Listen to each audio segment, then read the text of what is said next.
Hello' everyone, কি খবৰ আপোনালোকৰ? সকলোৱে ভালে আছেনে? আজি মই আৰু এটা ভিডিঅ' লৈ আহিলোঁ।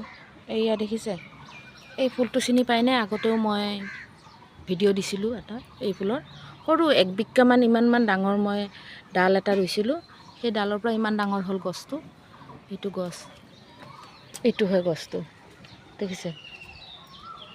ইমান ফুল ফুলিছে, আজি চাইও ভাল লাগি গৈছে। 44টা ফুল, কলি বেলেগ ফুল, এয়া কালাৰ বেলেগ বেলেগ হয়। এয়া প্ৰথমতে সৰু থাকোঁতে বন্ধ থাকোঁতে হালধীয়া হৈ থাকে, তাৰপিছত লাহে লাহে হালধীয়া কালাৰটো বেলেগ কালাৰৰ গুলপীয়া, পাতল গুলপীয়া কালাৰ হৈ আহে। তাৰপিছত এনেকুৱা গুলপীয়া কালাৰ হৈ চাওক, পাতল পিংক কালাৰ। কিমান ভাল লাগিছে এয়া চাওক। এতিয়া পূৰা পূৰা ফুলি যাব আৰু মুখখন ফুলি দিব, এইটো এনেকৈ ফুলি যাব পূৰা পূৰা ইমান ডাঙৰ হ'ব, ইমান ডাঙৰ হৈ যায় ফুলটো। এইয়া দেখিছে কিমান ধুনীয়া হৈছে ফুলবিলাক। কেনেকুৱা লাগিছে বাৰু মোৰ এই ফুল গছটো? আমিতো ৰামধতুৰা বুলি কওঁ। এতিয়া আপোনালোকে কি কয় কমেণ্ট কৰি জনাবচোন। আজিলৈ আহিছোঁ, বাই বাই।